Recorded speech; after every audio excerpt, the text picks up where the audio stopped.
Meu nome é Luiz Justo, eu sou CEO da Rock World, a empresa que faz o Rock in Rio e The Town, e o meu negócio é sonhar, fazer acontecer e inspirar as pessoas.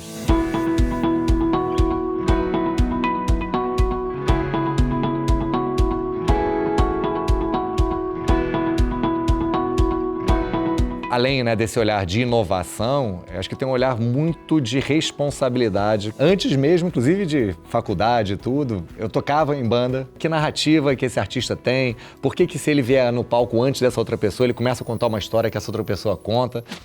Hoje recebemos com muita honra o Luiz Justo, CEO da Rock World, a empresa por trás do The Town e do Rock in Rio, esse festival que é o maior do Brasil e há algum tempo também tem marcado presença na Europa. Além disso, o Luiz é engenheiro de formação, cursou o MBA em administração no IBMEC e é apaixonado por criar experiências e ambientes inspiradores e inesquecíveis. Seja bem-vindo, Luiz. Obrigado, prazer estar com vocês aqui Muito nesse bom. papo de hoje. Obrigada. Para a gente começar, Luiz, conta um pouco pra gente da sua trajetória. Você teve um momento assim de clique que você pensou, esse negócio me move? A indústria do entretenimento é o que eu quero pra minha vida? Tem uma frase do Steve Jobs, naquele clássico discurso lá de formatura, que convidaram ele em Stanford, que ele diz que você só consegue ligar os pontos da sua carreira, da sua vida, meio que de trás para frente. Você não consegue planejar e ver tudo que vai, mas depois que acontece, você começa a entender os porquês. E é muito louco, porque eu me juntei à Rock World, que é a empresa que faz o Rock in Rio, The Town, agora em São Paulo, em 2011. E se você faz uma conexão, e eu fui para lá por causa de um headhunter que me trouxe, não foi uma história que eu estava perseguindo entrar no meio do entretenimento, mas você vai trazendo um rewind lá para o início da minha vida. Antes mesmo, inclusive, de faculdade e tudo, eu tocava em banda, era músico, eu sempre fui apaixonado por música, pelo outro lado da história, da arte, da cultura, mas do ponto de vista de carreira, de negócio, eu sempre me vi, e é um pouco desses dois lados do cérebro, que eu sempre flertei ali com a criatividade, com a arte que eu gostava, como hobby, mas e que levava a sério como músico, não profissional. E fui para uma carreira do outro lado de engenheiro, uma formação em exatas, com um olhar sempre apaixonado também por gestão, e a gestão pelo lado técnico que eu aprendi na engenharia, mas pelo lado das pessoas, que eu acredito muito numa gestão a partir desse olhar de construção de cultura, de pessoas. E aí fui, passos da carreira desde começar em mercado financeiro, consultoria, pegando o lado bem que eu vim ali da engenharia. E de repente, nesses caminhos que a carreira e as oportunidades vão surgindo, eu fui trabalhar em moda. Eu fui durante 11 anos CEO da Osklen, uma marca super bacana, daqui do Rio de Janeiro também, e com certas similaridades, uma marca brasileira que foi para o mundo, levando um pouco dessa nossa cultura pelo lado da moda. E aí, quando foi em 2011, um headhunter apareceu dizendo, olha, tem uma oportunidade, uma história aqui numa outra seara que não tem nada a ver com a indústria onde você está hoje, mas acho que pode ser teu perfil. E aí eu fui evoluindo a cada entrevista lá com o Roberto Medina, com a turma lá dentro, eu fui me vendo mais lá dentro daquela história, até que no final, que é uma história super curiosa, ficou lá o processo de recrutamento entre eu e uma pessoa, eu não sabia, e demorando a vir a resposta e tal, e aí eu liguei pro headhunter e falei, e aí, não vai rolar, como é que é tal? Ele falou, olha, tá entre duas pessoas, mas eu acho que essa outra pessoa vem desse mercado, é mais técnica e tal, de repente vai por aí. E aí eu passei a mão no telefone e liguei de novo pro Roberto Medina, que eu tinha feito uma entrevista, eu não conhecia. Eu falei, podemos falar de novo? Porque eu quero mostrar o quanto que eu tô afim de estar e contribuir para essa história, mesmo não sendo do ramo. Fui almoçar de novo, uma segunda entrevista com o Roberto, e ele virou para mim e falou, olha, você ganhou isso. Foi totalmente decisivo mostrar o quanto que você quer fazer acontecer. E é um pouco hoje da nossa cultura, que vem lá de 85, do Roberto, que é super presente na Rock World, nossa empresa, que é essa história da gente valorizar, como filosofia de vida, de negócio, a história do sonhar e fazer acontecer.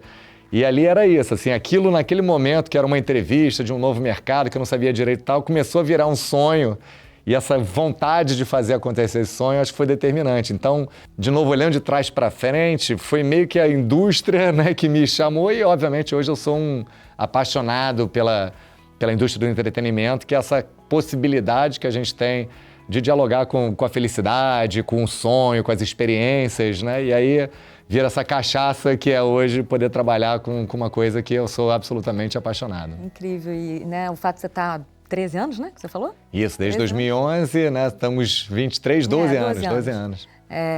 Se justifica por toda a sua história, né? Do sonho de ser músico e agora tá do outro lado, né? Do show. Né, eu brinco, até amigos, pessoal que me conhecia dessa época, eu falei, olha, a única forma da gente subir no palco mundo, eu subir, seria como CEO, com músico não ia rolar, né?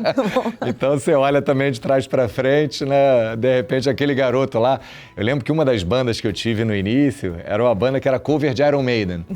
E coincidência ou não, em 2011, quando eu entrei na Rock World para fazer o primeiro Rock in Rio, o primeiro contrato que eu assinei foi contratando o Iron Maiden, que tocava naquele ano no Rock in Rio. Você olha, né, como é que a vida dá uma volta de cover de Iron Maiden, tocando a música dos ídolos e tal. De repente você está ali assinando um contrato e trabalhando, né, com eles. Então, de novo, né, ligando, acho que de trás para frente, acho que quando você, né, tem uma intencionalidade de fazer o que você gosta com propósito, essas oportunidades aparecem. Aparecem. São mais fáceis de identificar, né? Sim, sem dúvida. Verdade. Muito bom. Rock in Rio, ele movimenta a cidade, né? Mexe com as pessoas, mexe com os fluxos, né? Na nossa cidade, né? Que é onde a gente vive. Conta pra gente um pouco, assim, desse ecossistema todo que está em volta do grande evento. Quando você, né, estrutura uma história da dimensão, né, do Rock in Rio, do The Town que a gente está planejando agora em São Paulo, são eventos, como você falou, que de fato mexem com a cidade em vários aspectos, né? Aspectos super relevantes de contribuição, né, de impacto econômico, né? Aqui no Rock in Rio, na última edição, né, estamos falando de mais de 2 bilhões de injeção, né, de dinheiro na economia através do Rock in Rio, dos hotéis. Então tem isso, geração de emprego, né? São, na última edição, mais de 25 mil pessoas trabalhando diretamente durante os 7 dias de evento, fora todos os empregos, né, indiretos nos hotéis e tal, que isso gera ou, enfim, dá possibilidade de acontecer. Mas também a gente sempre tem que ter um olhar, e isso faz parte, eu acho que, de novo, da nossa cultura, a forma de fazer, que a gente tem que olhar esse ecossistema que a gente impacta, né, todos esses, né, stakeholders, que não necessariamente são aquelas pessoas que estão indo no festival, que estão sendo impactadas. Então, a gente tem uma preocupação muito grande. Eu dou um exemplo, 2011, na primeira edição que eu estava lá, foram 800 e tantas reuniões de condomínio de todos os prédios que tinham do entorno da Barra, que a nossa equipe participava para ouvir deles, moradores, que alguns iam no festival, muitos não iriam e tal, mas como é que a gente consegue fazer isso de forma que isso impacte, né, o menor possível, da melhor forma possível, né, no que a gente quer viabilizar de esquema de trânsito, de acesso de moradores e tal. A última edição, né, falei de 2011, na última a gente trouxe, conversado com a Prefeitura do Rio de Janeiro, que estava atravessando ali um momento de alguma deficiência de transportes públicos, de renovação de frota de BRT, a gente trouxe 300 ônibus articulados de São Paulo para cá, para reforçar nos dias de evento. Então, esse olhar de uma preocupação com a jornada, né, não só do nosso cliente, desde a hora que ele decide comprar o ingresso até ele voltar para dormir na cama do último dia do evento, é responsabilidade nossa, mas é responsabilidade também perante a cidade. Como é que a gente consegue usar, né, o Rock in Rio, essa grande plataforma a favor da cidade? E isso, de novo, vem do DNA, da cultura da empresa. O Roberto, o pai do Roberto, inclusive, já dizia para ele lá atrás, que era também um grande empreendedor, agitador cultural da cidade, o seu Abraham Medina. E ele dizia assim, os negócios só vão bem se a cidade vai bem. Então, assim, é o nosso dever, de alguma forma, influenciar que a cidade esteja bem, porque são mais consumidores, melhores. Você impactando o menos possível na cidade, você mostra que é possível fazer eventos que geram, né, impacto na economia sem mexer negativamente, né, de forma relevante, né, no dia a dia da cidade. Então a gente tem esse olhar mesmo de como é que a gente consegue positivamente usar, né, e usar, obviamente, o nosso exemplo. Quando as pessoas entram na cidade do rock, né, como a gente chama e transforma ali aquela bolhazinha que a gente cria durante os 7 dias de festival. E as pessoas veem, né, o convívio em paz das pessoas lá dentro, a possibilidade de você manter, né, um ambiente limpo, apesar de ter ali uma multidão e tal. Acho que isso também tem um componente de inspiração, né, nas pessoas, nos governantes, nos empreendedores, que é possível fazer, sim, algo dessa dimensão, que gera impacto positivo, com um olhar pelo outro, né, humano também.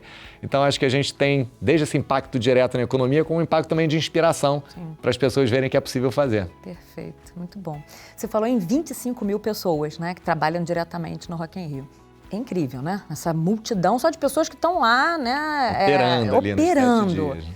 Qual é o segredo, né, para manter essas pessoas engajadas, com senso de dono, né, para que a coisa aconteça como tem que acontecer? Eu acho assim que tem algumas, né, quando a gente fala de gestão, algumas palavras da moda e que algumas delas, né, são utilizadas, né, de alguma forma para falar do famoso zeitgeist, né, do espírito do tempo. E não é à toa que cada vez mais vem se falando, né, da palavrinha de propósito dentro dos negócios. E eu acho que a gente tem, né, a Rock World, o Rock in Rio, né, antes mesmo de se pensar como uma empresa, a Rock World, é um projeto lá de 85. Eu acho que ele nasce, de certa forma, né, de uma ideia, de um propósito muito maior do que só fazer um negócio.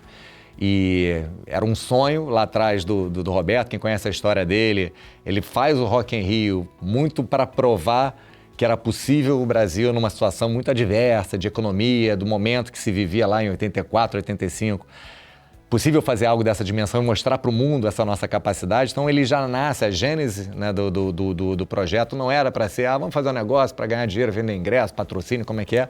E esse sonho, né, do Roberto lá atrás, toda vez que a gente está com a nossa equipe, né, não esses 20 mil, que ali estamos falando de todo mundo, segurança, operação e tal, mas especialmente aquele nosso núcleo duro e tal, eu digo, se, né, esse evento, se o que a gente está fazendo aqui não for daquele sonho que começou lá do Roberto, também um pouco do seu sonho, e a sua possibilidade, como o Roberto viu através do Rock in Rio, a capacidade de fazer acontecer esse sonho, as pessoas enxergarem ali que tem a capacidade de fazer acontecer seus próprios sonhos, e o Rock in Rio é uma grande plataforma para isso, essa é a forma que a gente mobiliza. Então, assim, 100% das pessoas, e aí eu já estou falando dos 25 mil mesmo, que a gente infelizmente não consegue estar ali no one-to-one com todos eles, com certeza, né, não fizeram, né, um trampo, né, um trabalho ali no Rock in Rio para ganhar ali o dinheiro, a diária daqueles 7 dias.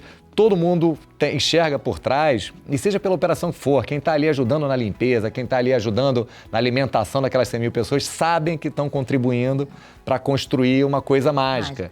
E eu acho que o que faz esse bonding é as pessoas entenderem que é esse propósito. Ou seja, o Rock in Rio está ali, de fato, para ser uma grande plataforma, inspirar, mostrar que é possível ser feito, e são milhões de histórias, né, que a gente ouve da nossa equipe, dessas pessoas que trabalham lá. A gente estava conversando agora aqui, né, no backstage, de uma pessoa que tinha trabalhado com a gente, que está hoje aqui trabalhando, e que o Rock in Rio foi uma oportunidade. Então, a gente tropeça nessas histórias, né, ao longo da vida, eu nesses 12 anos, de pessoas que usaram o Rock in Rio, né, como uma alavanca de vida, de carreira, casamentos que acontecem e tal. Então, eu acho que assim tem uma magia que nasce porque ele é um projeto que genuinamente ele nasceu com esse espírito de ser algo para demonstrar, para inspirar, e não só mais um negócio. Eu acho que cada vez mais os negócios, as empresas estão nessa busca, né, de qual é o propósito, por que a gente existe para além só do nosso produto, do serviço, do lucro, né, do salário no final do ano. Eu acho que a gente tem um privilégio, né, no Rock in Rio, que a gente nasceu a partir de um propósito, né? A gente não precisou ir buscar para poder motivar as pessoas a se aliarem. Nós somos, de fato, uma grande máquina de realização de sonhos e que traz e agrega, atrai, né, pessoas que querem também usar essa plataforma para isso. E é interessante porque a gente consegue pegar no ar, né? Quando esse propósito ele é legítimo, ele é genuíno, né?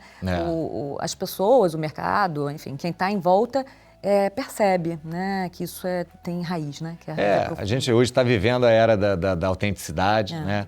É engraçado, cada vez mais você tem mais ferramentas para poder se comunicar, e ao se comunicar, acho que cada vez mais as pessoas estão aprendendo a ter leitura, né, do que é de verdade e o que não é. Então a gente está, né, vivendo essa era da experiência, onde as pessoas valorizam cada vez mais isso, e da autenticidade, das pessoas entenderem, né, se esse propósito que você está colocando ali na frente é real, né, por trás daquilo que você está querendo vender, né, no seu produto e serviço, né, tem por trás. E eu acho que o consumidor, as pessoas, os colaboradores, né, acho que tão importante quanto o meu público que vai lá comprar o ticket é o poder estar vendendo para a nossa equipe a autenticidade de trabalhar com a gente. E cada vez mais, especialmente essa molecada, né, que está vindo aí, trabalha por propósito, não é só pelo dinheiro no final do mês e tal. Então, as empresas que, de fato, construírem, né, autênticos, né, ferramentas e plataformas das pessoas poderem exercer, né, o seu propósito e, dentro disso, construir assim, a empresa, o negócio, eu acho que são as empresas que cada vez mais vão ter sucesso no mercado. Perfeito. Bom, você é CEO de uma marca que é muito desejada, né? E que junto do desejo vem também muita expectativa, né? Por parte do mercado, né? Conta pra gente, assim, qual que é o segredo, os ritos, né, que vocês têm, né, para manter essa empresa longeva, né? Há quantos anos que o Rock in Rio está aqui, né, mexendo com o coração da gente? Somos um senhor de 38 anos de idade, né, e que se mantém jovem, eu acho, por conta dessa nossa permanente busca, né, de estar entregando um propósito, de estar... E como a gente quer influenciar as pessoas através de propósito, a gente tem que cada vez mais saber dialogar, né, com essa galera que está vindo, com linguagens diferentes, mas no final do dia querendo a mesma coisa. Né? Todo mundo quer estar lá, ser feliz, celebrar a vida, se inspirar. E aí, assim, eu acho que um dos segredos dentro disso, além dessa nossa permanente abertura para o novo, né, para olhar, para inovar, para se reinventar, né, você olha... ao mesmo tempo que a gente tem esse core que eu estou falando o tempo inteiro, você olha lá o de 85 e hoje tem essa mesma inspiração, do ponto de vista de produto, né? Quantas evoluções a cada edição que a gente faz, palcos novos, né? Estruturas novas e conteúdos originais para a gente poder, né, falar para além das bandas e dos artistas que a gente traz, mostrar que tem, né, elementos de criatividade, de propriedades intelectuais nossas e que a gente chama criativos para cada vez mais estar ali vivendo junto com a gente essa história e estar se reinventando. Mas eu acho que, além, né, desse olhar de inovação, eu acho que tem um olhar muito de responsabilidade que a gente carrega junto com o que a gente faz, né? Embora você, né, a gente trabalha com um negócio de diversão, né, mas é uma diversão absolutamente levada a sério do ponto de vista de estrutura, de processos, de responsabilidade. E eu falo, né, com a nossa equipe, o Roberto é um que o tempo inteiro diz, né, assim... o pessoal diz, mas por que vocês fazem tanta publicidade, tanto barulho? Você já vai esgotar tudo mesmo, tal. A gente nunca vai a cada edição com uma cabeça, né, de já ganhou, vai vender tudo, as pessoas querem vir. Por mais que a gente faça pesquisa, na última agora 94% das pessoas dessa última edição disseram que vão voltar em 2024, independente das bandas que a gente trouxer. Mas a gente a cada edição vai como se a gente tivesse que vender o primeiro ingresso. Então, todo o planejamento de comunicação, toda a dedicação que a gente tem de revisar todos os processos, tudo que a gente faz, é como se estivesse fazendo mesmo o primeiro, mas com uma intenção de sempre fazer o melhor que da última edição. E a responsabilidade, tem um caso, né, que eu gosto de contar, que foi na minha primeira edição, em 2011. Eu entrei, estava fazendo meu primeiro evento ali, depois de tanto planejamento de um ano de trabalho, né, que eu entrei em 2011, no início desse processo de planejamento. Chegou o grande dia e eu estava lá, Rock in Rio, Porta Aberta, aquelas 100 mil pessoas, né, naquele dia que a gente tinha planejado lá. E eu estava já 5, 6 da tarde, consegui parar para encostar ali num bar e comer ali uma comida, alguma coisa. E veio, né, um cliente nosso, um fã, viu que eu estava ali comendo alguma coisa e falou, tio, era um garoto mais novo, né? Eu já virei tio mesmo. Tio, você consegue aí, tem um dinheiro aí para inteirar um lanche e tal? Eu falei, pô, mas o que houve? Você perdeu sua carteira ou né, não trouxe? O que houve e tal? E ele começou a contar a história dele. O cara falou, olha, eu tô vindo, era algum lugar do Amazonas, não era Manaus, era o interior do Amazonas. Eu tô há 14 dias vindo para cá de carona e tal, porque eu não tinha dinheiro. Consegui comprar um ingresso lá parcelado em 200 vezes. Vim sem dinheiro para comer, para tudo e tal. E assim, com um sorriso de diversão, né, contando isso tudo assim, mas... feliz da vida. E ali, naquele momento que já me desceu assim, olha a responsabilidade que a gente tem, porque quando você vende 100 mil ingressos, vira aquele número 100 mil, né? E 100 mil, é 100 mil. Mas são 100 mil de pessoas com essas histórias que a gente assina um contrato com eles quando vende um ingresso, com esse nível de responsabilidade. Então a gente tem que entregar para esse cara uma experiência que valha, sim, por exemplo, né, todo esse investimento de tempo, de saúde, das pessoas estarem lá com a gente. Então, eu acho que é isso, assim, é um olhar permanente de inovação, de futuro e tal, mas com um senso de responsabilidade, de entrega, de comprometimento que a gente tem para cada uma daquelas 100 mil pessoas, para cada marca parceira como vocês que estão com a gente precisa entregar o melhor. Então, de novo, é diversão, artista e tal, mas muito levado a sério como negócio, né? Que é como a gente olha aí, processos pra caramba tal, tem tudo que qualquer empresa grande tem, mas com esse olhar de propósito de gerar felicidade por trás. Sensacional.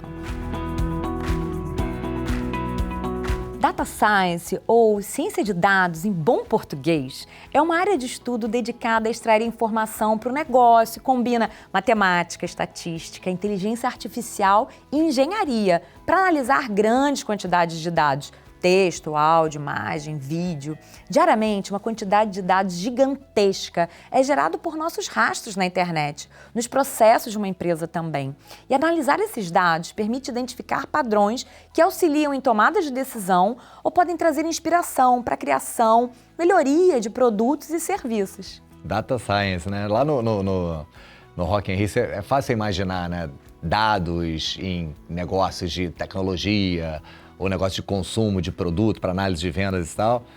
Mas, por incrível que pareça, no nosso negócio, né, de entretenimento, a gente usa muito a favor do que é o nosso negócio, que é a construção de experiência. Então, hoje a gente consegue analisar, né, em blocos, comportamentos, que a gente usa muito quando a gente vai fazer mapa de calor, de horários de show, de banheiros, de filas, né? Como é que pessoas que gostam e consomem isso, o que a gente pode oferecer em que horários. Então, hoje a gente vem fazendo um trabalho, né, muito sério, né, em análise de dados, muito a favor, né, como foi um dos pontos que você falou, de construção de produtos e de serviços melhores. Então, a experiência ser impecável, né? E hoje cada vez mais é isso, e acho que as pessoas, né, estão dispostas, claro, né, e ver inclusive a própria lei, né, de geral de proteção de dados, tá, para você manter a sua individualidade, né, da informação, mas coletivamente esses dados te dão essa possibilidade de você dar de volta, né, para essas pessoas experiências cada vez melhores a partir desse olhar. Então a gente tem mergulhado muito nisso lá dentro da Rockwood para a gente usar essa grande base de dados, né, a favor da melhoria para as próprias pessoas que estão lá. Perfeito, vivendo aí. Muito bom. E na rapidez, né, que os dados são gerados nos dias de hoje, né? Sim, sim. Queria agora que você contasse pra gente como é que é a curadoria, né, da escolha, né, das atrações, como é esse processo? Olha, a gente tem, no Rock in Rio são 10 palcos, né, no The Town são 6 palcos, se eu não me engano, com conceitos e conteúdos que precisam ter uma narrativa, embora cada palco tenha a sua individualidade, o seu processo, mas que contem uma grande história, né, no festival. Então, curadoria, hoje mesmo, né, o Zé Ricardo, que é o nosso... Agora ele mudou até de posição, ele é o nosso Chief Artistic Officer, ele está super transversal, conversando de todos os palcos. Hoje mesmo ele estava falando assim, existe uma diferença entre a contratação, contratar uma banda, e um processo de curadoria, que é de fato o seguinte, né? Que narrativa que esse artista tem, por que se ele vier no palco antes dessa outra pessoa, ele começa a contar uma história que essa outra pessoa conta. Então é um grande quebra-cabeças, né? Que você tem que, obviamente do ponto de vista comercial, de conteúdo, ter, né, as bandas que fazem sentido para a dimensão que o festival precisa ser. Então, o Rock in Rio, desde a sua origem, em 85, é um festival mainstream, então a gente tem que estar buscando no palco, né, palco mundo, aqueles artistas que dialogam com a grande base. Então, ali é o que as pessoas querem ouvir, que está nas rádios e tal. Mas existem outros palcos, então o Sunset, que começou com encontros, shows, né, únicos, que tem uma proposta ali, e de mostrar, inclusive, e representar essa grande diversidade que é, né, o nosso público e o Brasil. E aí você tem, né, um espaço favela, que tem um olhar de mostrar a potência que são, né, as periferias, falando aqui de Rio de Janeiro, mas obviamente inspirando isso para o Brasil inteiro, a força que precisa ser demonstrada e olhada, né, de artistas de periferia que tem um palco ali para poder mostrar, né, o seu trabalho, a Rock Street, onde a gente está mostrando culturas de outros lugares do mundo. Então, cada palco tem um olhar específico, né, de contação de história, mas com um desafio enorme que vocês devem imaginar que não é fácil. Assim, a gente acabou de anunciar lá no The Town o Bruno Mars. Foi mais de um ano de negociação. As pessoas acham que, manda uma oferta, ele quer, não quer, tal. Um ano de negociação, vai e volta. Então, existe, né, uma dinâmica entre o que a gente adoraria trazer, a disponibilidade desses artistas, né, para poderem vir, ou porque estão em turnê, ou porque não estão em turnê, ou porque alguns não fazem festival porque têm seus shows próprios. Mas a gente tem conseguido, acho que ao longo desses 38 anos, independente, né, se naquela edição tá, um artista ficou mais rock, ficou mais pop, a gente sempre tem uma narrativa ao longo dos 7 dias do Rock in Rio, dos 5 dias do The Town, que a gente possa olhar, e nenhum desses 2 eventos é um evento de nicho, especificamente para um tipo de público, para um tipo de gênero musical. A gente sempre olhou como é que a gente consegue transformar nessa cidade do rock, lá em São Paulo, a cidade da música, nessa grande representação que é a nossa população, né? E então os nossos curadores, né? A galera que trabalha no booking de cada palco, tem essa missão, né, de não só musicalmente, comercialmente, o que faz sentido, mas o que representa de fato, né, essa história que a gente quer contar. Então é um processo delicioso, muito trabalho, perrengue pra caramba, mas é uma delícia, porque é quase que escrever uma história através né, do olhar dessas bandas e da construção dessa curadoria. Muito bom. E como é que é trabalhar com entretenimento, né? A gente imagina que a véspera, né, da estreia deve dar frio da barriga, mas dá muito frio da barriga em outros momentos também. Como é que é, né, essa dinâmica do... Olha, eu acho que todo mundo diz, né, ator, cantores e tal, o dia que você perder, né, o frio da barriga quando você sobe no palco é porque começou a deixar de valer a pena, né, que tem alguma coisa errada. E por mais, né, que a gente tem uma equipe super capacitada, preparada, né, para aquilo, é óbvio, né, que quando vai chegando, depois de 2 anos de trabalho, né, o Rock in Rio, The Town, são projetos bianuais, então de fato são 2 anos de planejamento, de trabalho para aquele momento de abrir os portões, né, e ver aquela galera entrando, beijando o chão e esse nosso senso também, né, dessa mistura de responsabilidade, porque são 100 mil pessoas ali transitando e a gente tem que garantir a segurança, a alimentação, o conforto, a experiência e tal.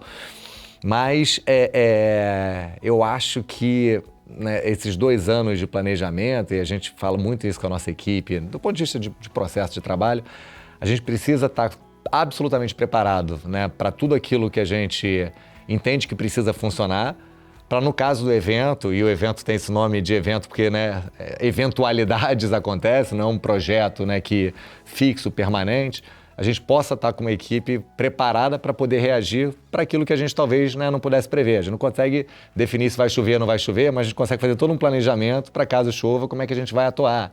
Então, eu acho que no momento em que a gente sabe, e a gente estava falando sobre isso aqui antes de ligar as câmeras, né, que essa nossa indústria, né, diferentemente, sei lá, eu sou engenheiro de formação, nós, né, e você vai estar lá construindo um prédio.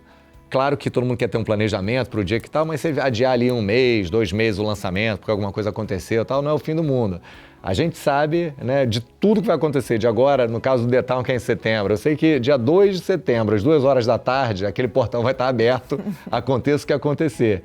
Então tem um exercício, né, de planejamento, de gestão de projeto, absolutamente sério. A gente tem lá vários PMOs, engenheiros, arquitetos. A nossa equipe é muito diversa e multidisciplinar mesmo, né? Não é só a galera ali do booking, do artístico e tal. A gente tem, de fato, muitos processos para que garantam que naquele dia, naquela hora, tudo vai estar acontecendo, né, da melhor forma possível. Então, muito frio na barriga, muitos, né, desafios que ao longo desse planejamento vão aparecendo, a gente tem que lidar, mas com esse olhar de planejamento, né, e o segredo de qualquer negócio dessa nossa dimensão é muito planejamento, né, e para garantir que a gente possa, no momento de execução, né, simplesmente executar e estar pronto para lidar, né, com o que eventualmente possa acontecer. Né? Muito bom. Agora conta um pouco do Luiz, né, na sua jornada, quem te inspirou, quem te inspira ainda? Olha, eu tenho, assim, primeiro na minha vida eu sinto um absoluto privilegiado, tanto na minha época de Osclen, com Oscar Metzavar, que era o fundador, hoje, né, com Roberto Medina, assim, um privilégio poder trabalhar com quem te inspira, né, permanentemente.